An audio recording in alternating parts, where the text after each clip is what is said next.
And listen, you got a special opportunity. We're doing a special promotion starting now. You can purchase a registration for our International Leadership Zoomers and get one half off. Not both of them, but one of them half off, so you can bring somebody with you or take advantage of our one-of-a-kind group deals. We have scenarios for everyone auxiliaries. A lot of times, the pastors the leaders come to book. They don't bring their team in. It's like Moses going up on the mountain and Tooth and seeing the glory of God and coming down. And the people he had to work with were dancing naked around the calf. I found if you go up by yourself, you come down back to the level we're on again, because you didn't bring anybody up with you. Look at somebody, say, bring somebody up with you. I urge you, you can get groups for 1, 2, 25, or 50. You can go on the site and learn more about it. I urge you to use this offer while it lasts, because it will not last long. It's just a Christmas special night.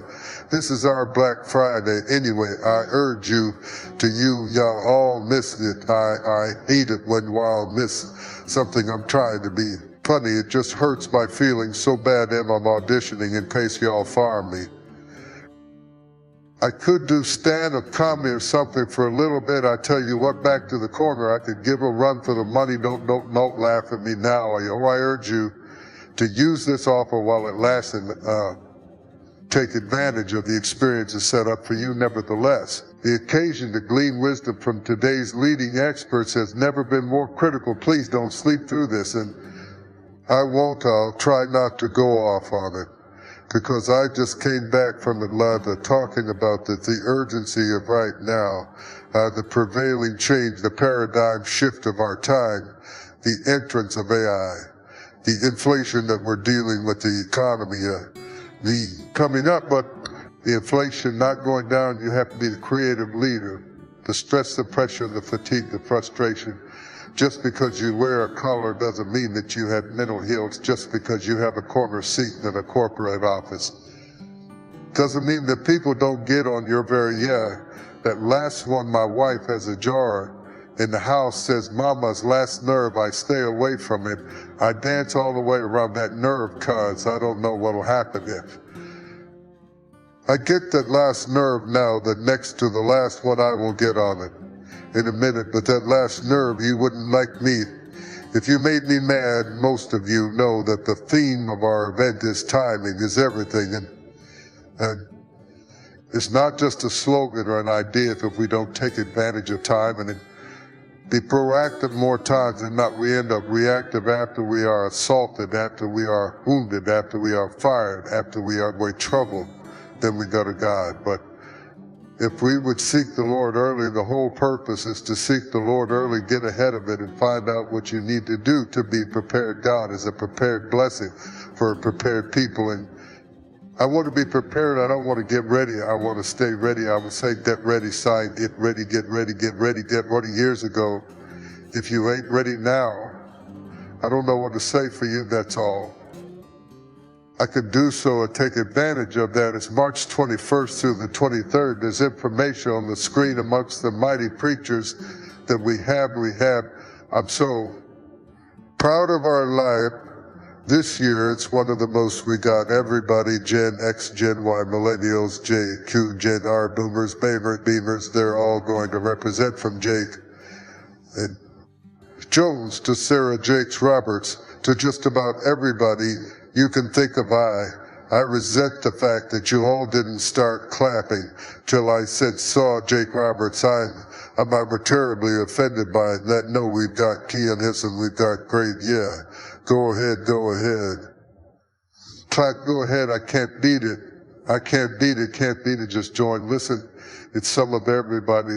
They're also joining us on to focus on some of the business issues and important issues. Is ahead the Secretary of the State's Department of Housing and Urban Development, Marcia Fudge, will be joining us. I talked to her when I was in Atlanta. She's coming in to talk to us about what to do with that excess property you have that you're just sitting on and how to turn it into an answer to our city's problems for housing and development. Answer for your retirement plan. because your 401,000 has turned into a 401c. You know it's C. And so in case you need to supplement your income, you need to use sometimes. God gives us assets that we don't recognize. Can I get a good amen in here? And she's going to tell you how to take advantage of some special program that HE has available for you. Just deal with a plethora of different things that I think is very important in the book of Numbers chapter number 20, verse 2, verse 2.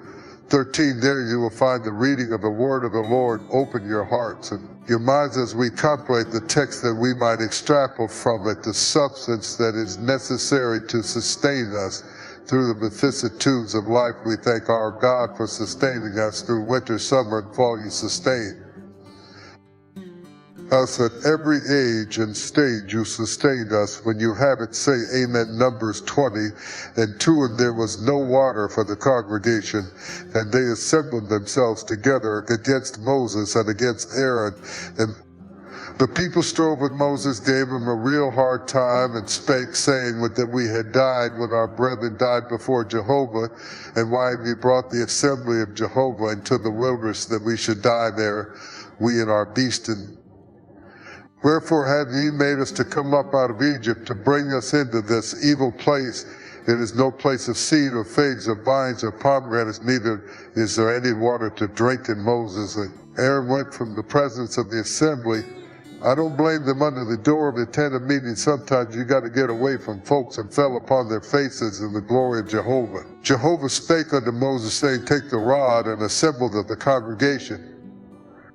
I'm not going to use anything you don't already have thou and Aaron thy brother, and speak ye and speak ye and speak ye on the rock before their eyes, that I give forth its water. And thou shalt bring forth of them water out of the rock. So thou shalt give the congregation and their cattle drink. And Moses took the rod from before Jehovah, as he commanded them.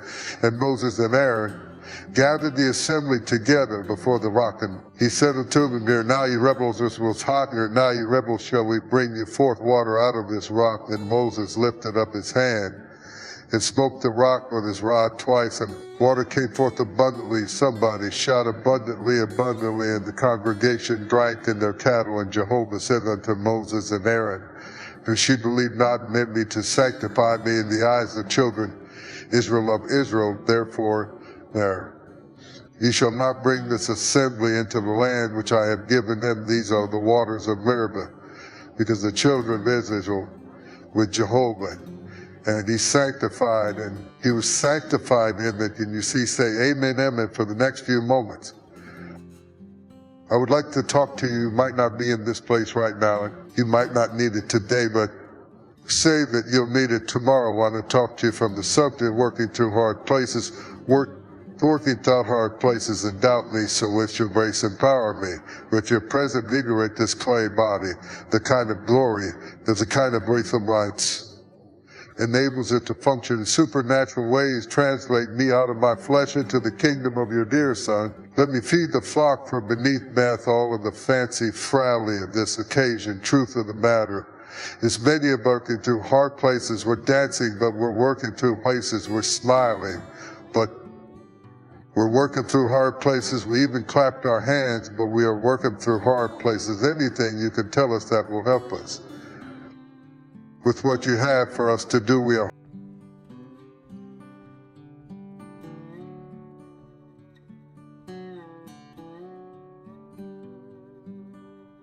Pain is the fire that refines the gold. It is the storm that strengthens the roots. It is the furnace that purges impurities. But pain, no matter how deep, no matter how severe, no matter how unrelenting, is always temporary. It has an expiration date.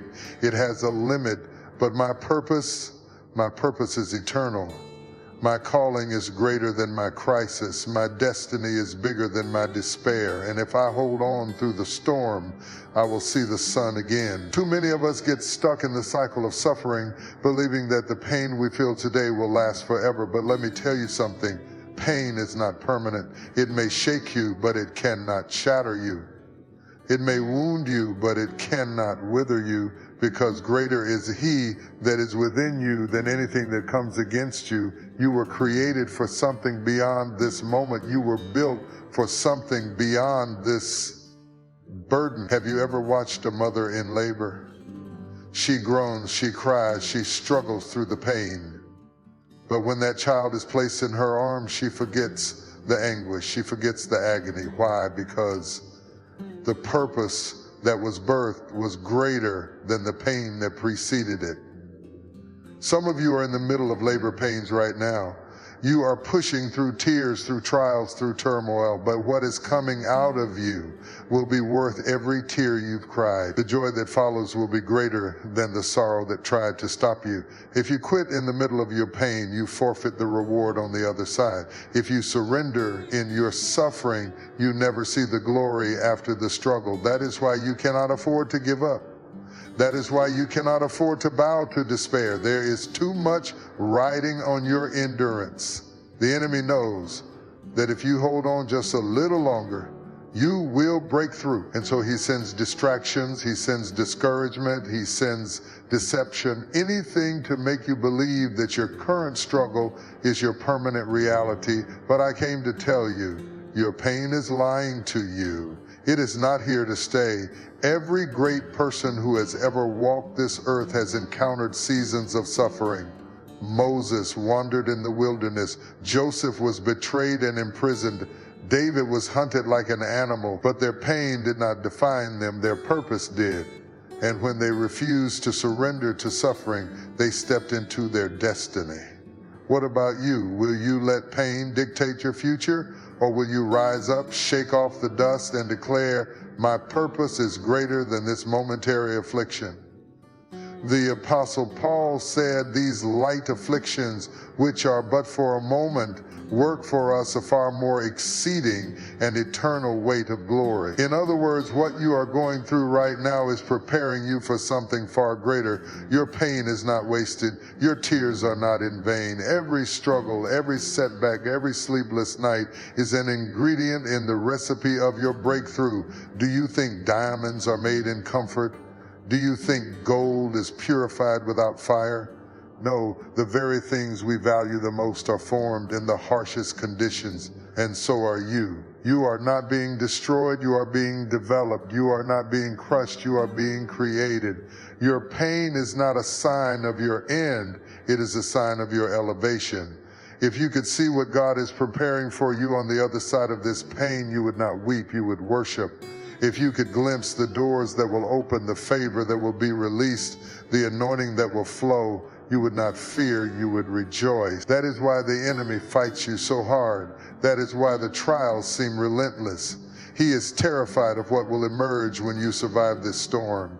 He knows that a person who has endured the fire and come out purified is unstoppable. You may be asking, how do I endure? How do I keep going when everything in me wants to quit? You do it by focusing on your purpose, not your pain. You do it by remembering the promise, not the problem. You do it by standing firm even when you feel weak, because the power to endure is already in you. The strength to persist is already inside of you. You have been equipped for this battle. You have been anointed for this fight. And if you refuse to break, you will see the breakthrough. There will be moments when the pain seems unbearable. There will be nights when you cry yourself to sleep. There will be days when it feels like no one understands what you are going through. But hear me when I tell you, you are not alone. God sees you. He hears your cries, and He is working behind the scenes to turn your sorrow into joy. He is orchestrating every detail for your good. Even when you can't see it, He is moving. So lift your head, wipe your tears, take another step. Your story is not over. Your purpose is not finished. And no matter what pain you are facing today, it will pass, it will fade. But your purpose will stand the test of time. It will outlast the trials. It will endure through eternity. Pain is like a storm. It comes with thunder, wind, and heavy rain. It shakes you, rattles your foundation, and sometimes leaves you feeling broken. But storms don't last forever, they pass. The clouds break, the sun shines again, and life continues. The same is true for the trials you face. No matter how intense your suffering feels right now, no matter how unbearable the weight on your shoulders seems, it will not last. Pain is temporary. It has a beginning and it has an end. But there is something inside you that outlasts every storm, your purpose. Purpose is eternal because it is tied to the reason you were created. It is not dictated by circumstances. It is not erased by hardships. Your struggles may shake you, but they cannot steal what God has placed within you. If you are going through a season of pain, you must remind yourself that your purpose is not tied to what you feel today. It is anchored in something greater. Pain may try to convince you that your life is over, that your dreams are dead, and that your future is hopeless. But pain is a liar. It is only a moment, not the end of your story. Think about the most powerful testimonies you've ever heard. They all have something in common: struggle. The people who inspire us the most are those who overcame incredible pain to fulfill their purpose. The greatest leaders, the strongest warriors, the most impactful voices, all of them endured seasons of hardship. But they refused to let temporary suffering define them. They held on to their purpose, and because they did, their pain became the platform for their greatest victories. Your life is no different. If you can endure, if you can push past the temporary suffering, you will see what is waiting for you on the other side. There are moments in life when pain feels overwhelming, when the loss is too deep, the betrayal too painful, or the disappointment too great. In those moments, you may wonder if you have the strength to go on. But hear this: pain does not have the final say. It does not get to dictate your destiny. You were created for more than this moment. Your purpose is too valuable, too powerful, too necessary to be destroyed by a temporary struggle. Every trial is producing something within you, strengthening you, and preparing you for the greatness ahead. And this is why you cannot give up. This is why you must keep pressing forward even when it hurts. Because if you hold on just a little longer, if you refuse to let temporary pain blind you to eternal purpose, you will walk into a season of fulfillment that makes every hardship worth it. Keep moving, keep believing, and keep holding on to the truth that your pain is temporary, but your purpose is eternal. Endurance is the bridge between struggle and success. It is the power to keep moving forward when everything inside you wants to quit. Life will test you. It will push you to your limits, stretch your faith, and challenge your strength. But if you can endure, if you can hold on through the storm, you will see the blessings. I have learned in life is keep it moving, keep it moving. Do not sit down and bask in how you feel about it to the degree you delay your assignment. Investigating your emotions should not delay your assignment. The discomfort, we were just talking about the chickens running in the yard, and all of that makes your tolerance stronger to pain. But when everything was brought to you, served to you, given to you, handed to you, and everybody doesn't work like that, you think you're being abused. Mama didn't tell you that it's going to get hard. Daddy didn't tell you if it was going to be hard. Or they told you, see, the problem with communication is all we have is words, and your idea hard, my idea hard are two different things. And I told you it's going to be hard being a grown-up, and you couldn't wait to be grown. And now you find out it's not what you thought it was going to be. Come on, talk to me. Somebody is not as good as it looked on the outside. When the bills start coming in your name, when you start running out of capital, when you have to get up and go to work when you don't feel like it, and you don't like your job, but you love your kids, you go do your job work through hard places, because life not demons, not rules, not witches, not hexes. Life is hard. I can stay there all day. Life is hard. Life is poor. Life, self-life is life, and people being born at the same time. People are dying. You're connected to both sides. You got to go to the baby shower and prepared for the funeral. Life is hard before you can bury one another. One dies. Life is hard. Life is, if I'm not simplifying it, I'm not saying it's easy. I'm not saying it's not painful. I'm not saying that it doesn't break you down to your knees, but it doesn't always mean that a devil is prop Satan that create the desert. It's just that the desert is the only way to get through the promised land. if you were going with Moses, you cannot get through the promises. You just got a promise. Shouting about without going through dry places, it would be different if they were hungry because I can longer without food. Yet the body is designed to protect me. My metabolism slows down, starts eating off of fat, and the body I can go longer without food than I can without water. These people aren't just hungry, they're thirsty in their mind. They saw pomegranates in their eyes, they saw sand dunes, and even the animals were tired. What do you do with what you're riding on? That's so good,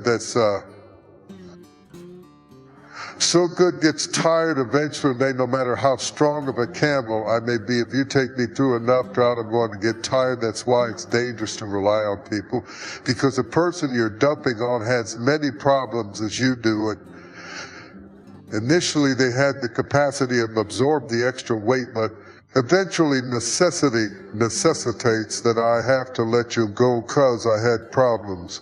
When you call because we're all going through a hard place. Number two, hard places are often made more difficult by past problems. You see, this is particularly difficult. God, give me the grace to make this clear. This is particularly difficult for Moses. I know that they entered the text talking about their drought and their dry place, but I want you to understand that this is a trigger to Moses' trauma.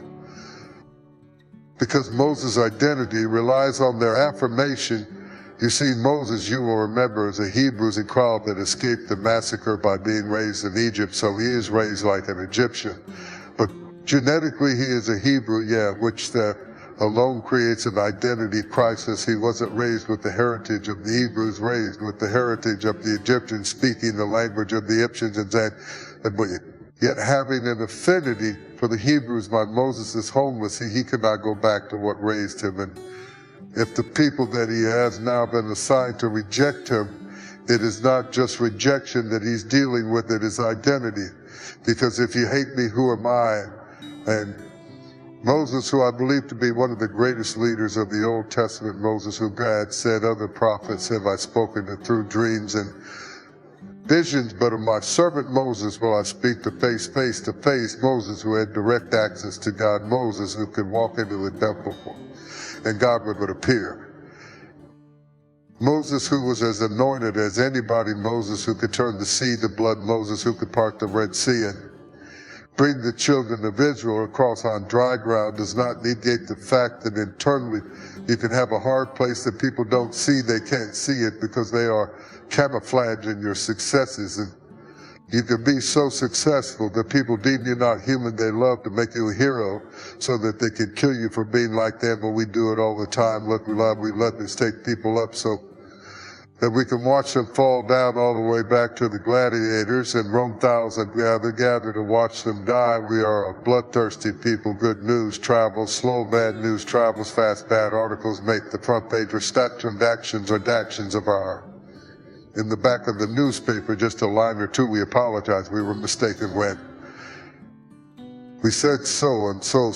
No pictures, no just a paragraph of a retraction that you only got to call a lawyer right. And being known is a hard place, and being a leader is a hard place, and being a winner is a hard place, and being innovative is a hard place, and being gifted is a hard place, and being chosen is a hard place. And so what you're praying for is, give me a bow lest I die. Yea, if it were.